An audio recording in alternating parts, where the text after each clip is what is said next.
We are in the third week of our new series for the new year, looking at simplifying our lives.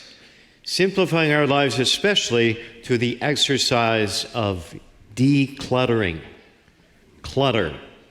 Clutter is any untidy collection of unneeded things, useless things, forgotten things, unwanted things, things that we hang on to out of habit or neglect or insecurity.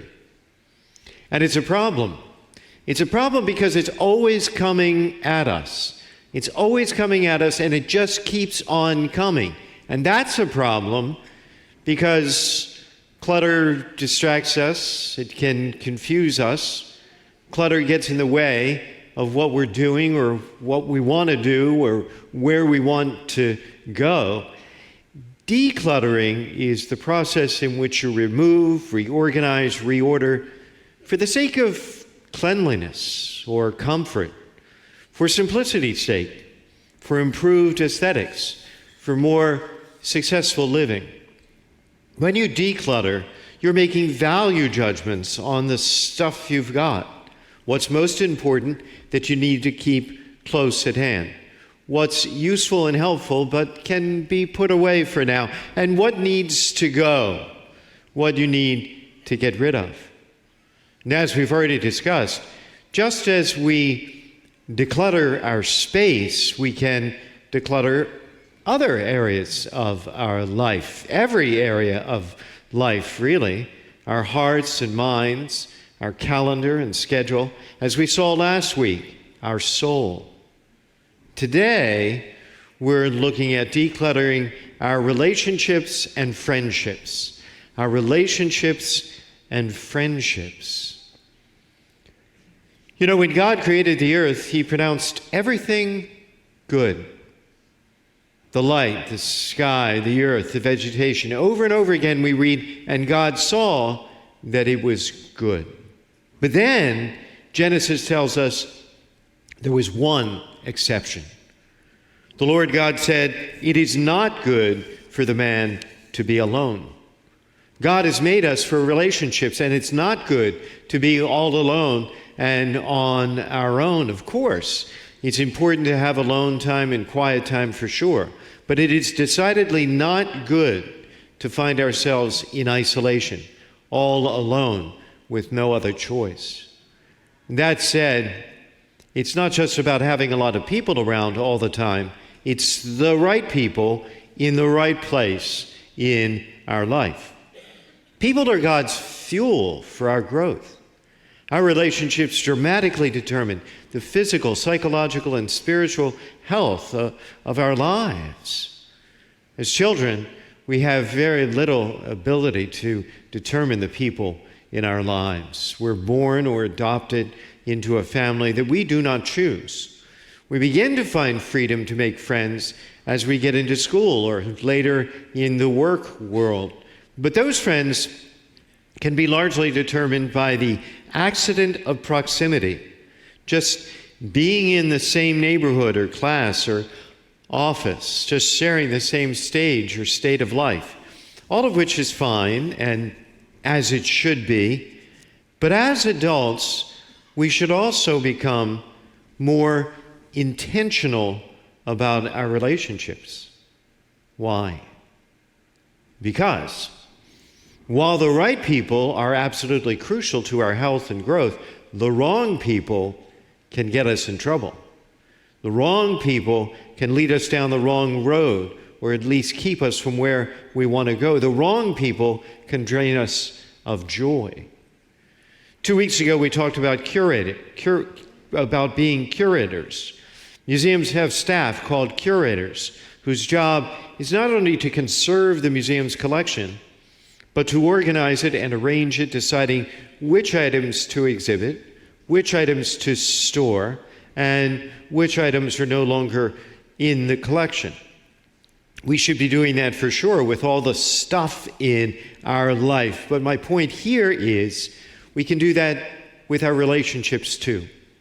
In all charity for sure, but we definitely should be curating our relationships. for you to have a more successful life, to become the person God created you to be, for you to accomplish what God has called you to accomplish. To be healthy and whole, we need the right people in the right place in your life and the wrong people out. Book of Proverbs says, "He who walks with the wise grows wise, but a companion of fools suffers harm." We will be walking with someone at some point. It might as well be the right someone.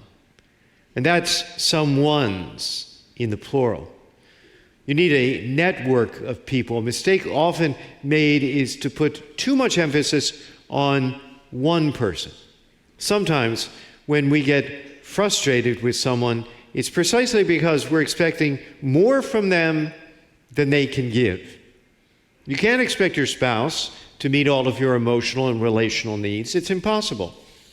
Students, you can't expect your parents to completely meet your emotional needs, and neither will your friends at school. If you're in the workplace, you can't expect that from your boss or your coworkers. Our hearts and souls need relational nutrients, and there are lots of them. And different people can provide them in different ways. There are lots of relational nutrients, and they can be described variously, but basically they all come down to two: grace and truth. Grace and truth. We need grace in the form of kindness, care, and compassion. We need people in our lives who can give us a hug on a bad day and share our joy on a good one. But we also need truth. Truth in the form of people who can provide reality for us. These are people who are honest and wise and can speak truth into our lives in a way that we can hear. Both the truth and grace relationships can motivate us to take action, help us to grow through difficulties, and work with us to solve problems. This is why we need a network of people, because no one single person can do all that. We need grace and truth from the people in our life, and they need grace and truth from us. There should be a mutual giving and receiving. Oftentimes, it will be uneven. It's true. That's inevitable, and it's okay. Sometimes we find ourselves giving more than we receive. Other times, we're more on the receiving end. But it's got to be mutual, or it can't be sustained. The point is, we are intentional about our relationships. We see that Jesus was intentional about his relationships, and it's played out in today's gospel, describing the beginning of Jesus' public ministry. Jesus chose to move from his tiny hometown of Nazareth to Capernaum, a somewhat larger tiny town on the Sea of Galilee. He intentionally put his family relationships on the back burner for a time. They appear again later in the story, to start some new relationships in Capernaum. Capernaum was a bustling place that thrived on its fishing industry and was close to a major Roman road, the Via Maris, which served as the commercial route for the whole region. Jesus strategically chose Capernaum as his home base because the land route and the sea both provided opportunities to launch his many missionary trips. But today, we're more interested in who he would take with him on those trips, which was his first order of business in getting started in Capernaum. Before he even considered undertaking the what of his ministry, he concerned himself with the who, the people who would be his closest friends and followers. And apparently he had two important criteria for discernment.